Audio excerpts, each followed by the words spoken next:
안녕하세요.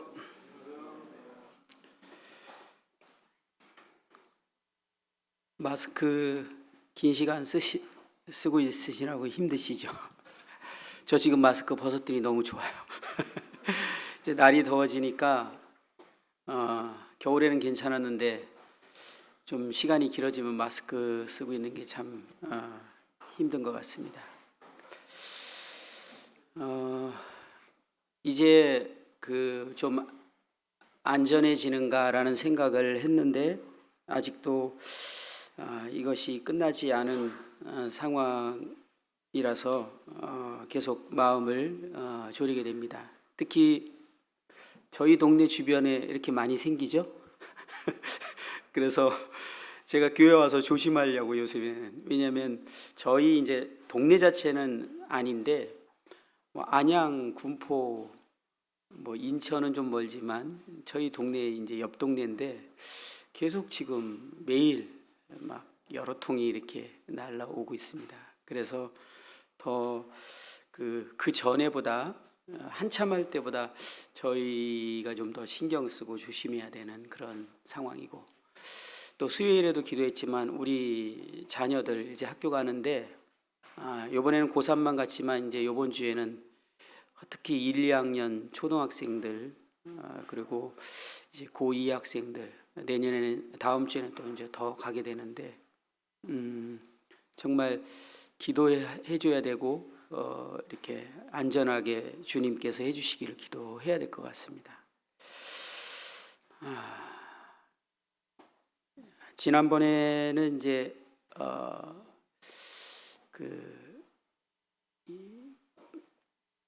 생각에 대한 생각을 지킬 것에 대한 부분에 대해서 말씀을 교제했습니다.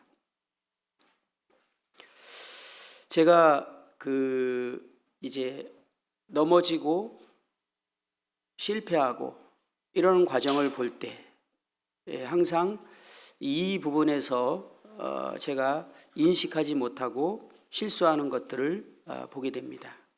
또 제 마음 가운데 이제 심리적으로 많은 이제 어떤 불안감이나 어려움이나 그런 상황이 이제 증상이 나타날 때 보면 제가 이러한 생각들을 긴 시간 공격을 받거나 이제 하고 있는 것들을 확인하게 되면서 그때는 비로소 주님께 이제 엎드리고 기도하게 됩니다. 그러면서 저는 요즘 그 부분에 대해서 주님께서 저에게 더 훈련을 할 것에 대해서 말씀하셔서 제 신분에 합당한 생각을 하는 것을 훈련하고 있습니다. 지난번에 말씀을 통해서 가룟 유다의 예를 통해서 이제 생각을 통해서 사단이 우리를 이제 자신의 뜻대로 이끌어가는 원리에 대해서 우리는 생각해 봤습니다. 요한복음 13장의 그 표현에 마귀가 벌써 시몬의 아들 가룟 유다의 마음에 예수를 팔려는 생각을 넣었더니 이렇게 시작합니다. 그리고 이제 그 장이 끝나는 시점쯤에 가면 27절에는 조각을 받은 후 곧 사단이 그 속에 들어간지라 라고 이렇게 말씀을 우리가 본 기억이 있습니다. 처음에 그것은 단순한 사단이 생각을 집어넣는 제안이었지만 유다가 그것을 자기 마음에 이제 두었습니다. 품었다고 하죠, 마음에. 사실 이 마음 그러면 생각보다 더 깊은 곳을 보통은 표현합니다. 성경은 같은 개념으로 표현하지만 마음은 생각보다 더 깊은 곳입니다. 그죠? 그렇게 이제 마음에 품었다가 그리고 이제는 사단이 그를 이제 멈출 수 없도록 통제하는 그런 상태가 되어지는 것을 보게 됩니다. 사단이 먼저 생각을 넣고 그것을 마음에 품게 되고 이제 사단에게 붙들려 행동으로 옮기게 되는, 이것이 이제 사단이 역사하는 방법인 것을 우리는 보게 됩니다. 그래서 우리 로마서 8장의 5, 6절에 있는 말씀을 통해서 육신을 따르는 자는 육신의 일을, 영을 따르는 자는 영의 일을 생각하나니 육신의 생각은 사망이요 영의 생각은 생명과 평안이니라. 여기서 육신의 생각이 그 원어적으로 이 마음에 두다, 계속해서 이것을 생각하다, 이러한 사고방식의 특징을 지닌다, 이런 의미의 단어를 사용했습니다. 그래서 이 생각이라는 단어를 동일하게 쓴 곳이 빌립보서 2장 5절에 너희 안에 이 마음을 품으라, 이렇게 마음에 품고 있는 생각을 이제 마음에 품은 상태를 사실 표현하는 단어를 생각했습니다. 이렇게 생각을 마음에 품게 될 때 결과는 사망이라는 것이고, 영의 생각을 마음에 품을 때 생명과 평안이다. 제가 조금 전에 말씀드렸지만 제가 뭔가 마음에 평안이 깨져 있고 불편하고 불안하고 마음에 어려움이 올 때는 이제 영의 생각을 품지 않았기 때문에 나오는 이제 증상인 것에 대해서 우리는 성경을 통해서 쉽게 이해할 수 있습니다. 그러면서 우리가 이 부분에 대해서 하나님께서 우리에게 알기를 원하셨던 것은 먼저 사단이 유다에게 생각을 속 불어넣듯이 우리에게 생각을 속 불어넣을 수 있다는 것입니다. 거듭난 그리스도인에게도 이것은 철저히 훈련되고 그 다음에 우리가 영적으로 충만해서 사단이 생각을 집어넣지 못할 상태로 진리적인 생각에 차 있을 때, 잔에 물이 꽉 차 있을 때 새로운 걸 집어넣을 수 없듯이 생각에 차 있을 때는 그런 문제를 겪지 않지만, 제 입장에서는 멍 때릴 때, 그냥 혼자 있을 때, 아무것도 안 하고 있을 때는 제가 연약한 영역에는 여지없이 생각이 그냥 들어옵니다. 그것이 범죄의 생각이든 미움이든 어떻든 제 습관이 오랫동안 되었던 그 생각이 제 안에 툭 들어옵니다. 그러면 예전에 저는 이 생각 때문에 당황했습니다. 이 생각이 들어올 때 내가 그런 자라는 생각이 들면서 정죄가 벌써 밀려왔어요. 나는 왜 이 모양이지? 나는 왜 이렇지? 그리고 내가 그렇다라고 믿기 때문에 나는 믿는 대로 행동할 수밖에 없었습니다. 이것이 사단이 우리를 속인다라고 하는 개념이죠. 그런데 주님이 어느 날 저에게 너는 그런 존재가 아니야. 너는 새로운 피조물이고 그런 생각과 그런 것을 기뻐하는 존재가 아니라는 것을 우리 로마서 7장을 통해서 우리는 알지 않습니까? 이것은 내가 원하는 것이 아닌데 내가 원하지 않는 것을 행하고 있다. 그렇다면 이것이 나로부터 나오는 것이 아닌 것에 대해서, 그래서 사단이 그러한 생각을 딱 줬을 때 우리 생각에서 성경적으로 주님이 기뻐할 생각이 아니고 이것은 내가 새로운 피조물로서 할 생각이 아닌 것이 들어왔을 때, 첫째는 당황하지 마시기 바라고, 두 번째는 이것이 나라고 믿어서는 안 된다는 것입니다. 우리가 거듭나기 전에 옛 사람이었던 아담의 본성으로부터 나오는, 사단이 그것을 통해서 우리에게 주어지는 생각입니다. 하나님은 이 자체를 정죄하지 않으십니다. 그러나 그것을 유다처럼 마음에 품게 됐을 때는 다른 상황이 되는 것입니다. 그리고 결국 마음에 품게 되고 그것이 행동으로 옮겨지게 되면서 우리는 범죄하게 된 것이고, 이것은 우리의 전적인 책임입니다. 이것에 대해서는 성경은 자백하고 돌이킬 것에 대해서 말합니다. 또 성경은 놀랍게 그것을 우리가 자백했을 때, 즉시 자백했을 때 하나님은 우리를 그곳에서 건져주시고 우리를 깨끗게 하시고 우리를 자유케 해주십니다. 그 사실을 또 믿고 우리는 정말 새롭게 시작할 수 있는, 그래서 의인은 7번 넘어져도 또다시 일어날 수 있는, 아니 7번으로 저에겐 부족하더라고요. 700번 넘어져도 다시 일어났어요. 이 정도로 뻔뻔하지 않으면 안 되더라고요. 넘어지는 횟수가 너무 자주라서. 다시 시작할 수 있도록 하나님이 하셨다는 것입니다. 그래서 우리는 이 육신의 생각, 이 사망은 분리입니다. 하나님과 분리되고 하나님이 내 마음 가운데서 이제 멀어지게 되는 것이죠. 그리고 사단은 우리를 이제 끊임없이 끌고 가버리게 됩니다. 그러나 영의 생각은 우리 마음 가운데 안식, 평안이 있다라는 것이 영의 생각의 열매의 특징입니다. 오늘은 좀 더 이 부분을 구체적으로 깊게 들어가서 주님이 이 영역에 대해서 우리에게 가르치고 싶고, 아니 전 인류에게 이 영역에 대해서 말씀하신 영역이 있었습니다. 마태복음 11장 말씀인데요. 한번 마태복음 11장 말씀을 보도록 하겠습니다.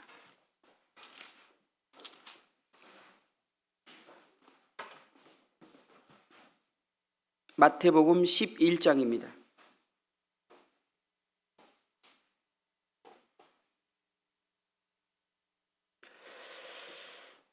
우리는 이 마태복음 11장 28절부터 31절에 있는 말씀을 통해서 제가 오늘 드리고자 하는 요지는 이것입니다. 이 생각이, 이 마음이 새로운 신분인 거듭난 그리스도인, 존귀한 하나님이 우리를 존귀 여기는 우리에게 합당한 생각인 것인가, 아니면 사단이 우리에게 넣어준 생각인지를 첫째 구분해야 됩니다. 28절에 보면 수고하고 무거운 짐진 자들아 다 내게로 오라. 내가 너희를 쉬게 하리라. 나는 마음이 온유하고 겸손하니 나의 멍에를 메고 내게 배우라. 그리하면 너의 마음에 쉼을 얻으리니 이는 내 멍에는 쉽고 내 짐은 가벼움이라 하시니라. 너무나도 잘 알고 있는 말씀이죠. 이것은 전 인류에게, 아니 아직 하나님을 알지 못하고 그리스도를 만나지 못했던 모든 인류에게 하나님이 그 시대에 들었던 사람들뿐 아니라 모든 인류에게 전하고자 했던 주님의 말씀입니다. 그런데 이것이, 이 주님이 가르치는 이 가르침이 사단이 생각을 통해서 우리를 공격함을 통해서 우리의 그리스도의 신앙생활을 엉망으로 만들어버리고 우리의 많은 정서적인 문제들을 일으키게 되고 심지어는 육체의 병까지 일으키게 되는 증상이 이 문제를 통해서 나타난다라는 것을 주님께서 생각하시고 우리에게 말씀하신 것입니다. 이 말씀에서 우리는 두 가지 대조를 이루고 있는 것을 보게 되는데, 짐과 안식입니다. 무거운 짐, 그리고 쉼, 안식. 이 짐은 당시에 이 말씀을 듣고 있는 사람들에게만 해당되는 것이 아니었습니다. 온 인류가 지고 있는 짐이었습니다. 이 짐은 어떤 압제나 핍박 같은 것이 아니고, 또는 가난이나 빈곤이나 힘든 노동 같은 어떤 상황을 말하는 것이 아닌 것입니다. 그것은 가난한 자뿐만 아니라 부자들도, 힘없는 사람뿐만 아니라 권력을 가진 사람들도 느끼고 있는 온 인류가 가지고 있는 짐을 말했습니다. 인류가 가지고 있는 이 짐은 무겁고도 압도적인 것이었어요. 예수님께서 이 사용하신 단어를 연구해 보면 이 극도로 피곤에 지친 상태에 이르기까지 지고 있는 짐이나 수고를 의미하는 그런 표현을 사용하셨습니다. 극도로 피곤에 지친 상태의 짐, 수고. 이 주님이 쉼이라고 하는 안식은 그 짐으로부터 해방을 말합니다. 그래서 주님은 그 짐으로부터 우리를 해방시켜 주기를 원하셨습니다. 그것은 우리가 어떤 것을 행할 때가 아니라 우리가 무엇을 행하기를 그칠 때 오는 것임을 보게 됩니다. 그리고 이 짐은 모두 내적인 것입니다.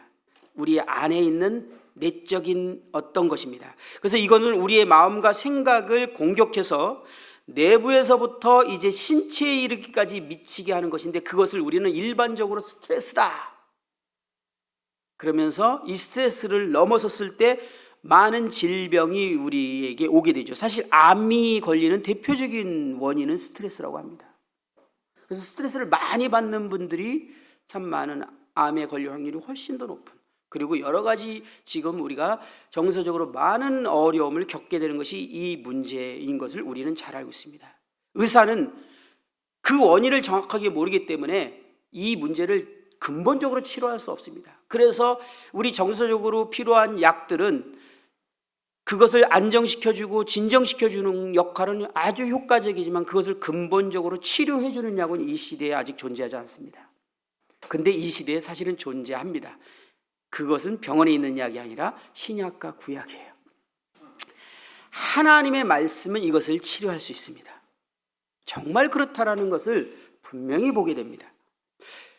이 짐은 주님께서 이 짐이 온유와 겸손의 멍에를 맬 때 벗어지게 되는 짐이라고 이렇게 표현하고 있습니다. 여기 그렇죠? 이 짐은 온유와 겸손인 주님의 멍에를 맬 때 이 짐으로부터 해방을 경험하고 비로소 참된 안식을 누릴 수 있게 됨을 우리는 쉽게 이 문장을 통해서 이해하게 됩니다. 그러면서 우리는 단순한 유추를 하나 할 수 있게 되는데 이 짐이 무엇인가를 유추할 수 있게 됩니다. 이 짐은 온유와 겸손을 질 때 해방된다라는 것은 온유와 겸손의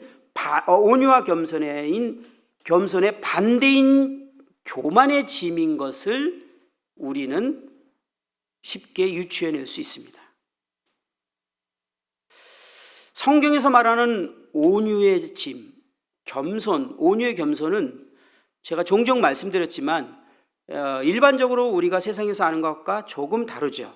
온유의 의미를 성경적으로 이렇게 제일 근사한 표현은 하나님이 다루실 때 거부하지 않고 받아들이는 것이라고 이렇게 정의되어 있습니다.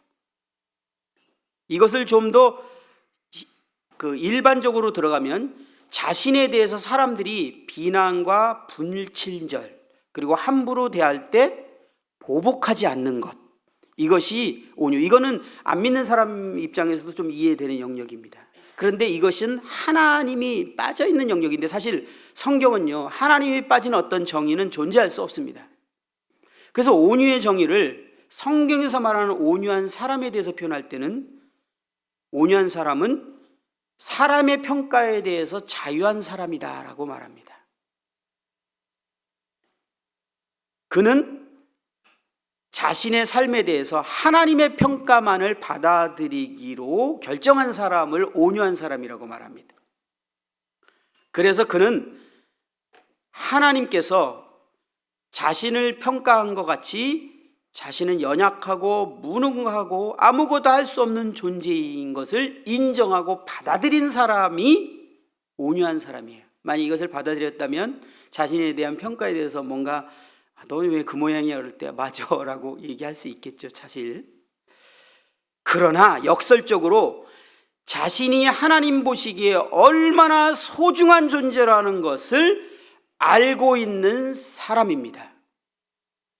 이 메시지 시간에는 지금 드렸던 이 두 가지 영역을 좀 생각하시고 말씀을 들으면 더 좋겠다 생각이 들어요. 하나님께서 우리에게 평가는 연약하고 무력하고 아무것도 할 수 없는 존재라는 평가를 내리셨습니다. 그렇죠? 성경은 우리를 그렇게 말해요. 그럼에도 불구하고 하나님은 우리를 정말 소중한 존재로 우리를 평가하셨습니다. 그것도 받아들인 사람이죠. 그래서 그는 이 세상은 결코 하나님이 자기를 보듯이 사람들이 자기를 봐주지 않을 것을 잘 알고 있는 사람, 이런 말의 의미가 성경에서 말하는 온유라는 개념의 정의입니다. 겸손의 의미는 제가 자주 말씀드려서 아시죠?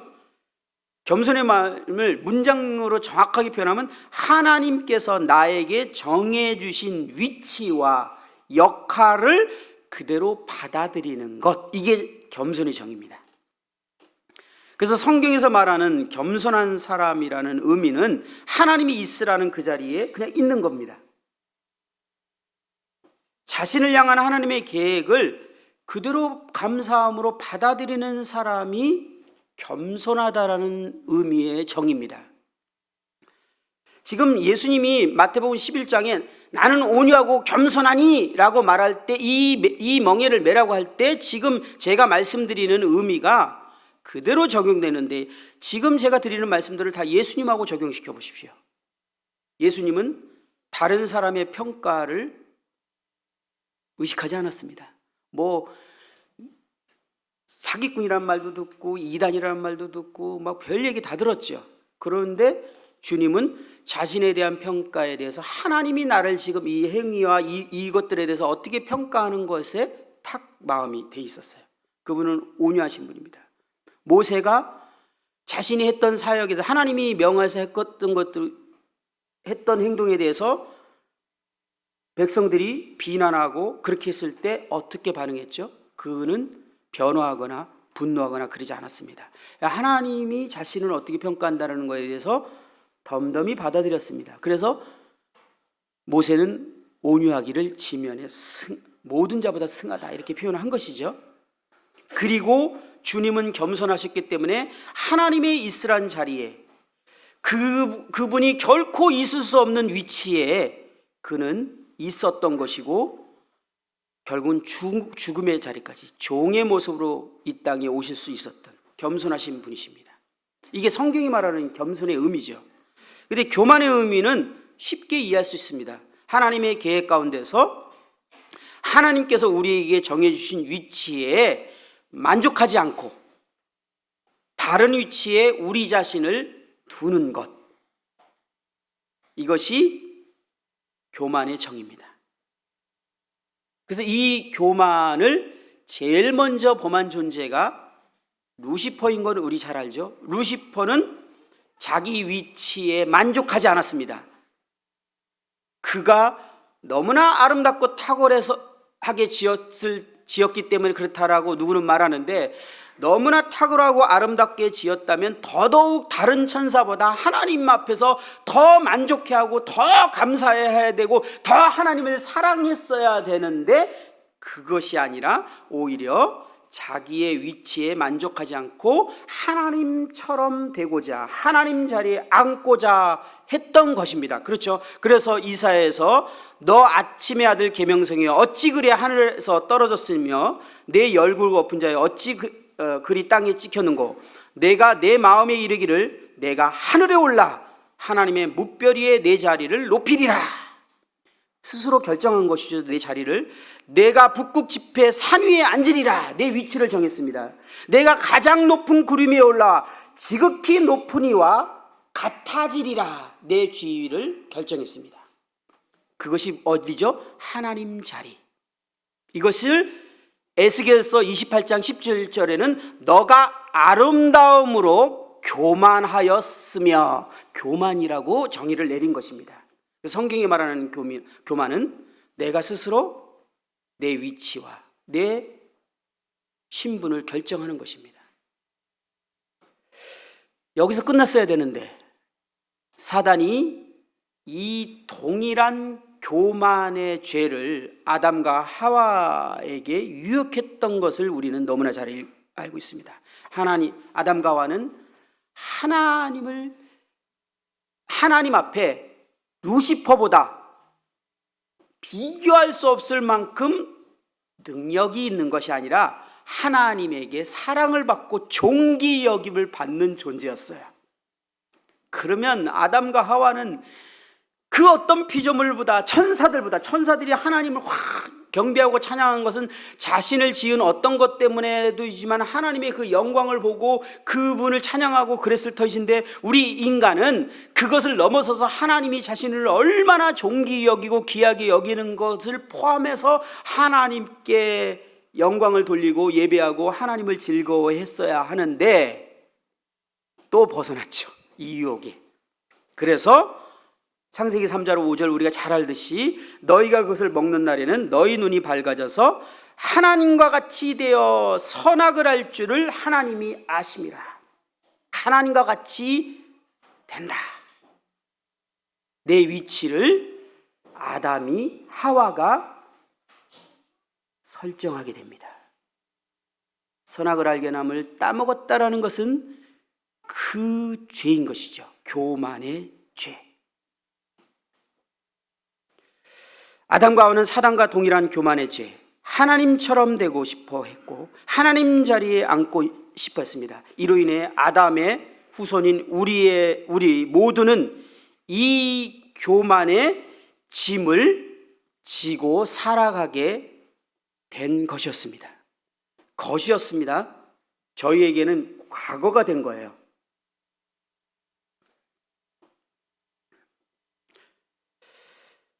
거듭난 우리는 이 주님의 멍에를 이미 메었고 이 짐에서 자유케 되었고 안식을 누리게 되었습니다. 그런데 사단은 거듭난 그리스도인들을 지속적으로 공격하고 있는 영적인 전쟁이 있게 됐습니다. 생각을 통해 우리를 공격합니다. 이것이 로마서에 말하는 육신의 생각이라고 말합니다. 이 생각이, 이 삶이 우리의 신분인 것처럼 속여서 우리로 하여금 다시 그렇게 살도록 만드는 것이 사단의 목표입니다. 그 결과는 뭐죠? 사망이라는 뭐죠? 우리가 하나님 없이 하나님과 관계성에서 완전히 끊어지진 않지만 분리된 상태에서 하나님과 동행하는 삶을 살지 못하게 하는 것입니다. 이것이 우리의 삶의 증상에 나타나는 것은 평안이 없음, 안식을 누리지 못함입니다. 처음 거듭났을 때 누렸던 그 안식이 우리에게 사라져 버립니다. 이 교만의 짐이 무엇인지 저희들을 이제 어느 정도 알죠? 우리가 아담과 하와가 사단이 하나님 자리에 앉았고 하나님처럼 되려고 했다는 이 죄는 하나님처럼 예배받고 경배받고 찬양받으려고 했다는 위치라고 제가 말씀드린 적이 있습니다. 이 찬양이라는 것, 경배라는 것, 이것은 사람들에게 누구에게가 인정받고 칭찬받고 존경받고 더 핵심적인 말로 중요한 존재가 되고자 하는 것입니다. 중요한 존재. 이것을 우리는 세상에서 정체성이라고 해요. 그래서 자기가 어디 딱 앉아있는데 여기서 나는 되게 중요한 존재가 아니야. 그럼 정체성이 없어갖고요, 행복하지 않아요. 불행해져요. 그래서 모든 사람들은 어디 곳에 있든지 내가 중요한 존재고 정체성을 찾기 위해서 수많은 노력들을 하기 시작했는데 그것이 주님이 말한 수고하고 무거운 짐이라 이렇게 말하는 것입니다. 이것은 인생에 있어서요 어마어마한 짐입니다. 어마어마한 수고예요. 그 어떤 자리에서도 나는 중요한 존재가 돼야 됩니다. 그래서 학식 있는 자리에 모이는 자리에서는 가장 탁월한 학식을 갖고 그곳에 있고 싶습니다. 그래서 박사학위가 필요합니다. 그렇죠?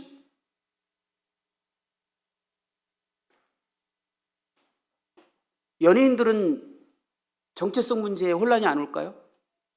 가장 인기를 끌고 있을 때는 그 정체성이 자기가 중요한 존재이기 때문에 괜찮지만 자기보다 더 이제 인기 있는 존재들이 막 일어나고 자기가 인기가 없어지면 정체성이 사라집니다. 그죠?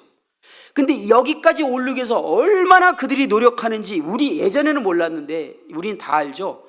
심지어 한 초등학교 때부터 기획사에 들어가서 평균 5년에서 10년을 정말 죽도록 연습해서 그 중에서도 소수가 발탁돼서 우리가 보는 TV에 나옵니다.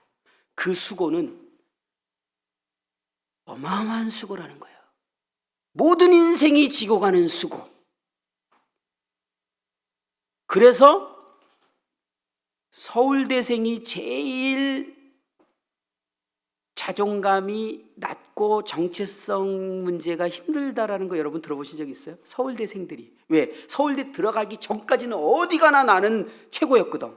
인정이었어. 근데 서울대 딱 들어갔더니 날고 뛰는 애들이 다 왔어. 전국에서. 거기서 정체성이 혼란이 와요.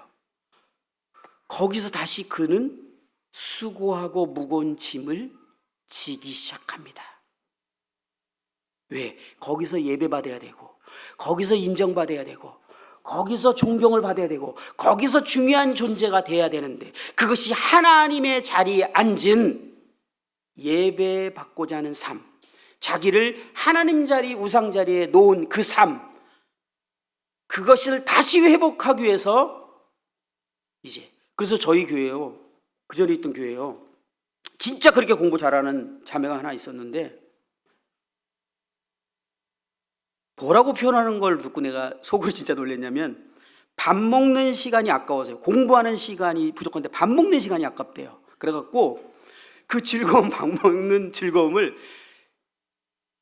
알약 하나가 탁 먹으면 배가 안 고파지는 약이 개발됐으면 좋겠다 이런 생각을 했대요. 아니, 요즘 표현으로 미친 거 아닙니까? 아니 그 먹는 즐거움을 먹는 시간이 아깝대요. 공부를 이게 근데 그 공부가 진짜 즐거웠을까요? 그렇게 재밌었을까요? 아니에요.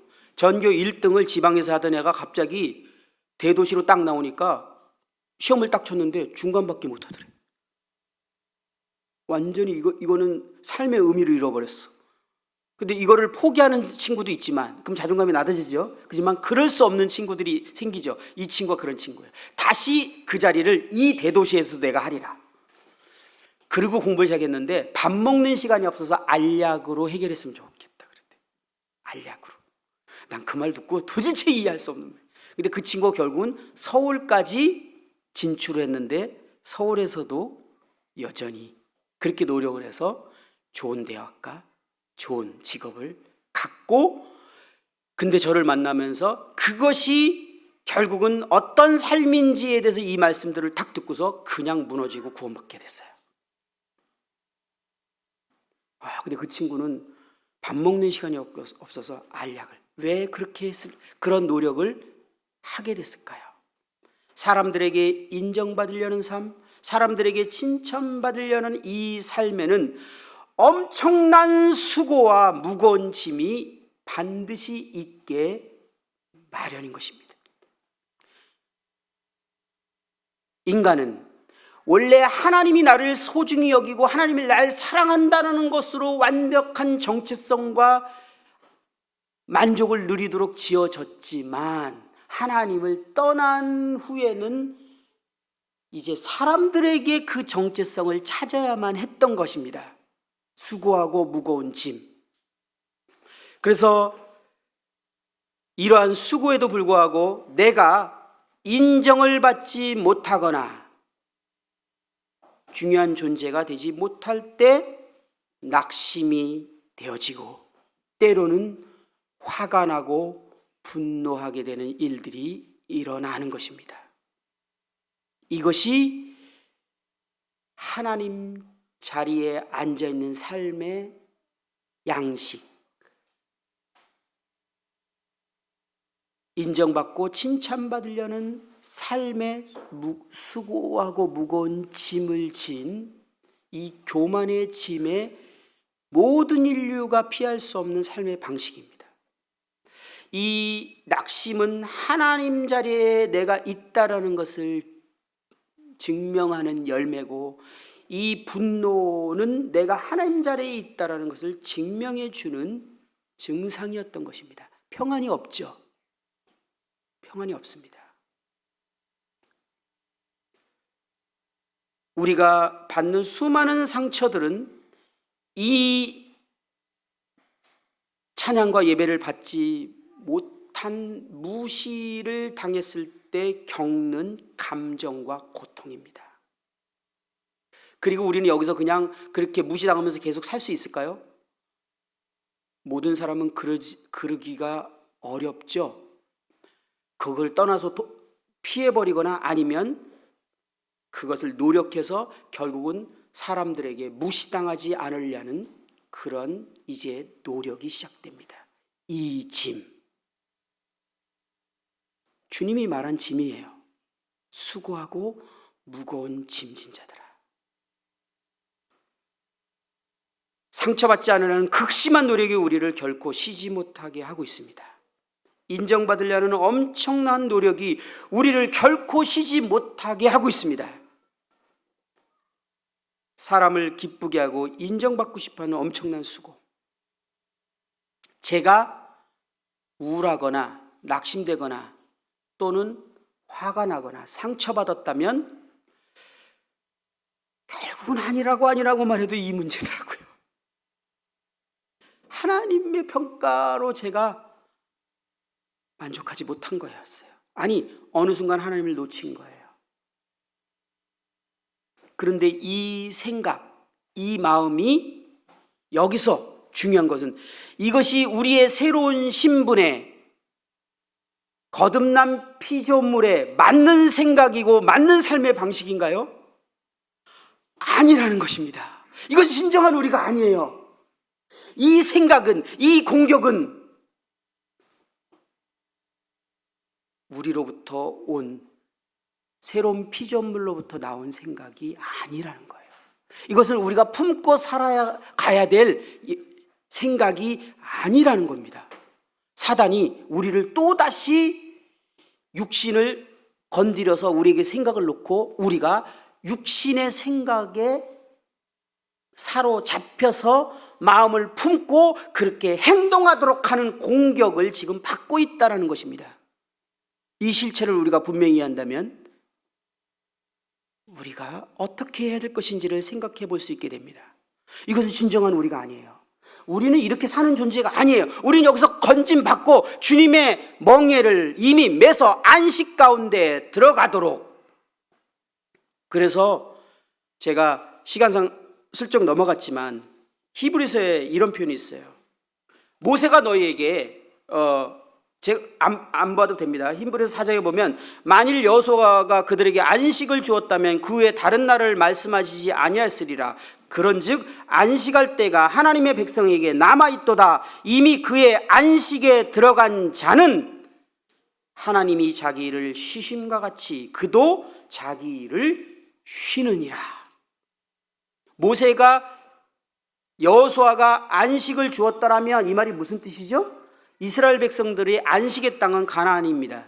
그래서 그곳에 들어가는 것이 이스라엘 백성들에게 진정한 안식의 약속이었고 들어갔다라면 안식을 누리게 된 것입니다. 그런데 하나님이 또 다른 안식이 필요하다라고 말하고 있는 것입니다. 그것은 진정한 완벽한 안식이 아니었어요. 하나님이 말하는 진정한 안식은 지금 우리 주님이 말씀하시는 이 주님의 멍에를 매는 내면의 안식이었습니다.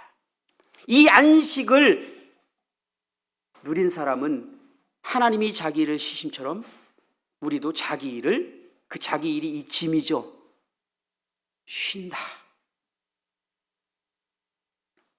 그래서 이 수고가 나보다 나은 사람 앞에서 열등감도 생기는 것이었고 나보다 못한 사람 앞에서 우월감도 생기는 것이고 열등감이 생긴 사람은 이것을 극복하기 위해서 이제 수고의 짐을 노력을 하기 시작합니다. 그 다음에 우월감 있는 사람은 이 우월감이 밀리지 않기 위해서 연예인들이 인기를 끌 때 그 인기를 유지하기 위해서 노력하는 것을 여러분들이 구체적으로 옆에서 봤다면 기염을 토할 것입니다. 상상 초월이에요. 그걸 놓치지 않기 위해서, 이 우월감을 유지하기 위해서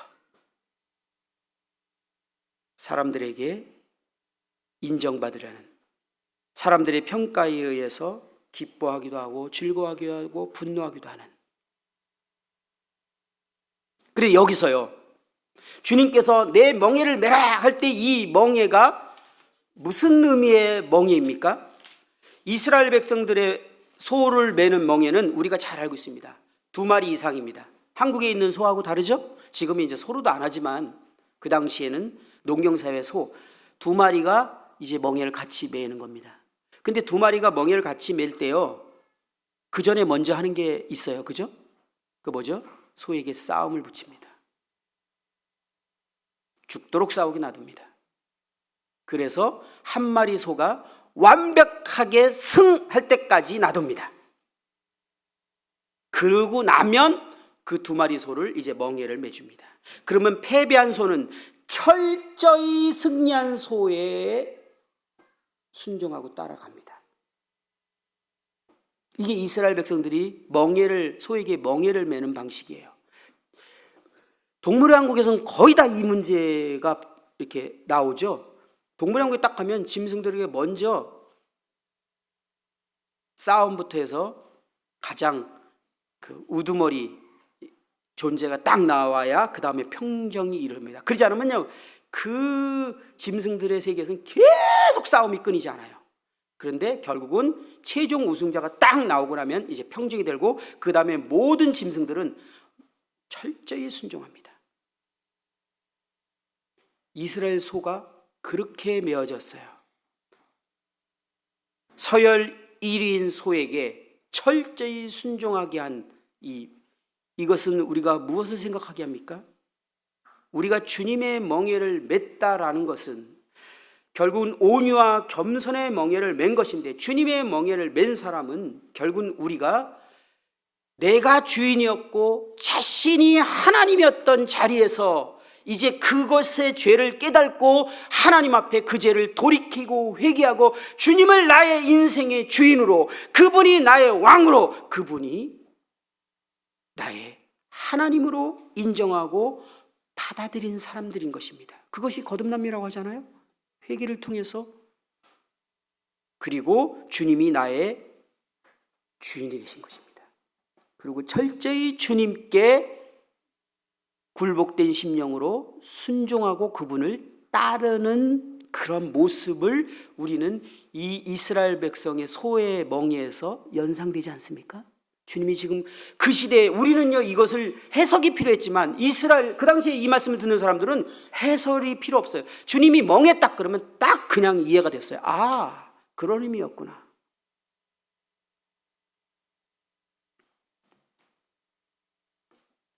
그렇게 주님에게 굴복되고 주님과 함께 멍에를 맨 사람은 어떤 증상일까요? 주님이 우리의 인생의 주인이신 거예요. 그러면 종이 사람들의 평가하고 주인의 평가하고 비교를 할까요? 사람들이 어떡하라고 한 것은 이 종에겐 중요하지 않아요. 주인의 평가만이 중요합니다. 다른 사람의 평가는 이에게요 중요하지 않아요. 오직 주인이 하라고 한 그것, 그리고 주님이 나에게 잘했다 하면 된 것입니다. 사람들의 평가에 반응하지 않습니다. 오직 주인이 나를 어떻게 평가하냐에 따라서 그는 모든 것들이 그의 삶의 원동력이 됩니다. 그리고 종은 철저히 주인이 맡긴 그 위치와 그것에서 벗어나지 않습니다. 자기 스스로 나는 이걸 해야 되는 존재인데 주인이 날 이걸 시키네 라고 하지 않습니다. 주님의 멍에를 맨 저희들의 모습이죠. 주님과 우리의 관계.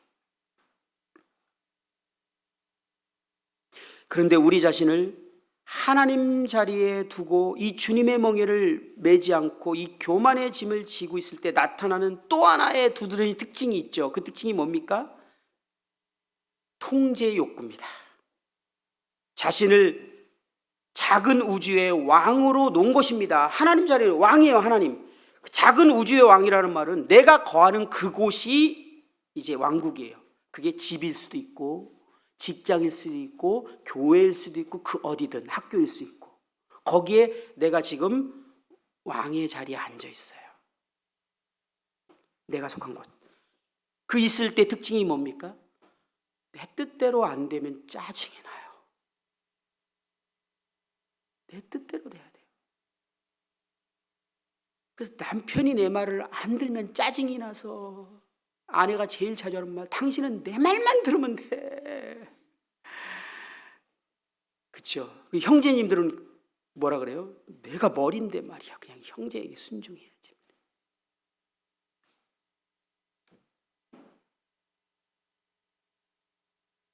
자녀든 배우자든 내 뜻대로 안 됐을 때 내가 화가 납니다. 왜요? 내가 지금 거기 앉아 있거든. 무거운 짐을 졌어요. 이래야 되는 건데, 교회는 이래야 되는데, 직장은 이래야 되는데, 이 나라는 이래야 되는데, 왜 태극기 들고 나가는 줄 아세요? 이 나라는 이래야 되는데. 이거 제가 위험한 발언 지금 잠깐 했네요. 나도 모르게. 이런 말을 하면 안 되는데 취소합니다. 이게 사실은요, 깊은 내면으로 들어가면 하나님, 주님께서 우리에게 말한 수고하고 무거운 짐이다 라고 말합니다.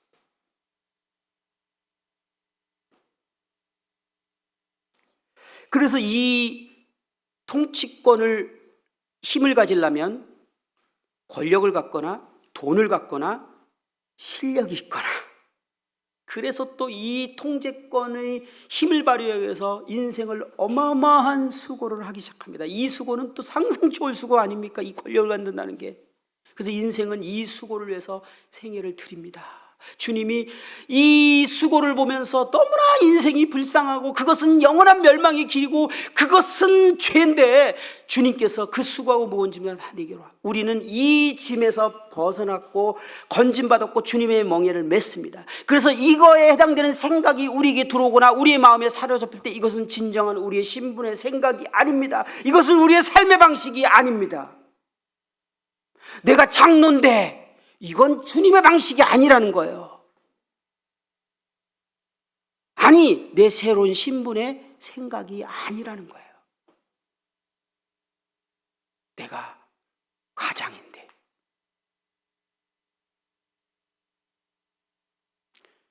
소극적으로는 통제받는 게 너무나 불편하고 싫은 것도 동일한 증상이죠.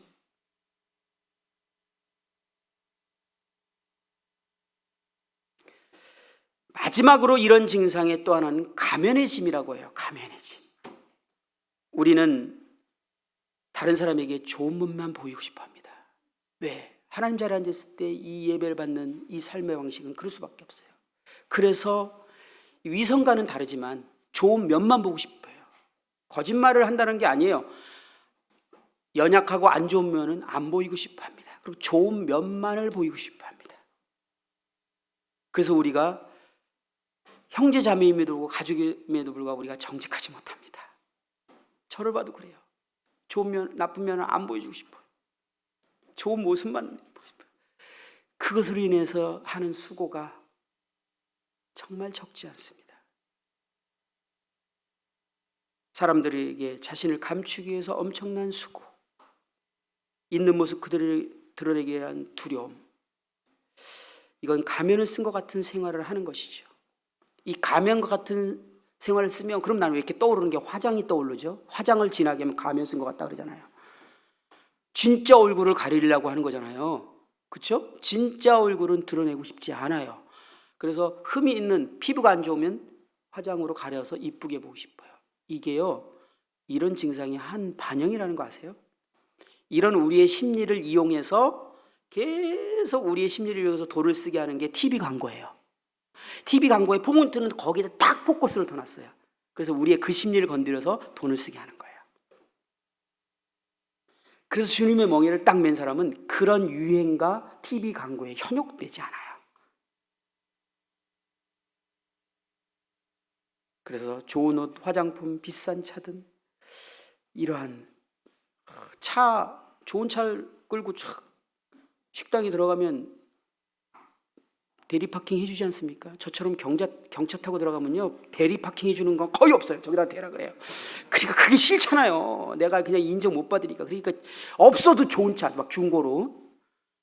그게 다 모든 사람이 살아가는, 모든 전 인류가 수고하는 삶의 방식이 아닙니까? 이것을 주님이 이제 이 수고에서 우리를 건져주신 거예요. 우리를, 저와 여러분들. 그리고 주님께서 우리를 존귀한 자로, 우리 있는 모습 그대로, 우리의 어떠함과 상관없이 그 모습 그대로 우리를 존귀하게 여겼다고요. 제가 처음 메시지 시작할 때 이것을 우리 기억하라고 했죠. 하나님은 우리를 아무것도 할 수 없고 무능한 자고 아무것도 할 수 없는 존재로 평가했습니다. 그걸 받아들이면 돼요. 그럼에도 불구하고 그러한 우리가 하나님 앞에 완전히 존귀한 자라는 거예요. 그러면 우리의 중요성, 정체성, 게임 끝났잖아요. 교회에서 무슨 위치에 있어야 되고 무엇을 해야 되고 무엇을 하고 있어야 되는 거 아니잖아요. 이제는 하나님이 나를 존귀 여기니까. 그런데 우리가 그거를 놓치면 우리는 교회에서도 아무것도 안 하고 있으면 공허함이 옵니다. 힘들어요. 해야 돼요. 어떤 위치, 직분을 받아야 돼요.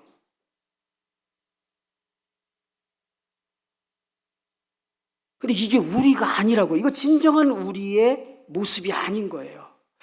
이게 아니라는 걸 우리가 분명하게 인식하는 게 첫 번째의 발이라고 저는 얘기하고 싶은 거예요.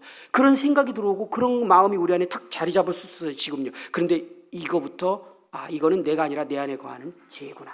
육신, 아담으로부터 물려받은 생명의 특징, 주님이 말한 이 교만의 짐이었구나. 이것은 내가 아니었어. 난 주님의 멍에를 맨 자야.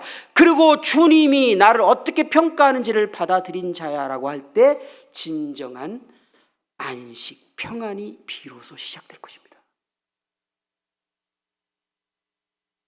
그렇게 된다면 우리가 그것을 이제 훈련하고 그것을 끊임없이 의식하고 그것을 붙들기 시작한다면 교회 안에 수많은 갈등들과 상처들과 이 부정적인 어떤 그 영향력들이 거의 사라지지 않을까요? 다 이거 아닌가요? 저를 볼 때는 그렇더라고요. 이것이 사라져야 됩니다. 우리는 그렇게 살 존재들이 아니라는 거예요. 우리는 그런 위치에 있는 존재가 아니라는 것으로 이미 건짐을 받았는데 우리가 또 육신의 생각, 아담으로 물려받은 생명의 그 영향력을 나라고 생각하고 받아들였기 때문에, 그리고 나라고 믿어버리면 이제 기분 나빠요. 인정 못 받으면. 그리고 내가 무시당하는 것 같으면 화가 나요. 그래서 그것을 또 인정받으려고 막 행동을 합니다. 목소리를 내요. 이렇게 되잖아요. 이게 진짜 우리 새로운 신분의 삶의 방식이 아니라는 것을 주님이 이 말씀을 통해서 하고 계신 겁니다.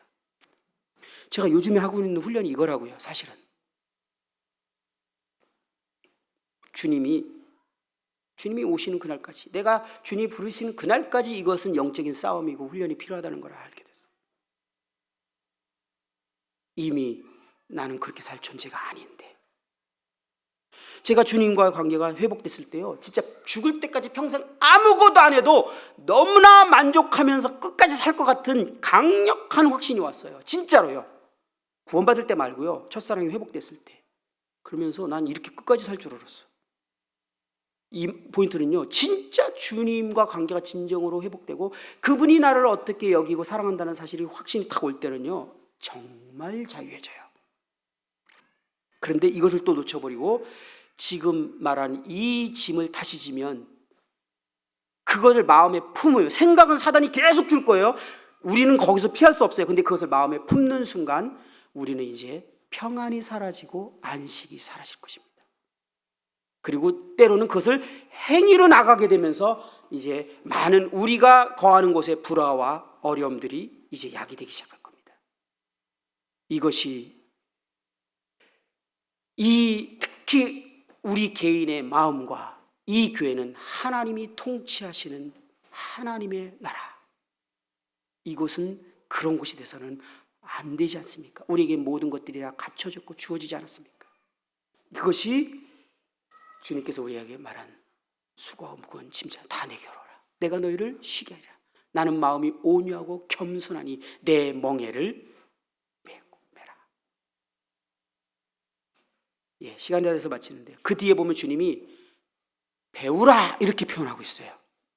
이 말씀에 멍에를 메라 이렇게 끝나지 않았어요. 내게 배우라, 그리하면 너의 마음이 쉼을 얻으니, 이건 지속적인 쉼을 유지할 수 있는 개념인데 배워야 합니다.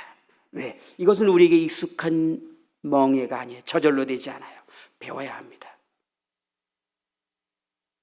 주님이 우리에게 이것을 배우게 하시고 계심을 생각합니다. 오늘은 일단 여기까지 하고 말씀을 마치도록 하겠습니다.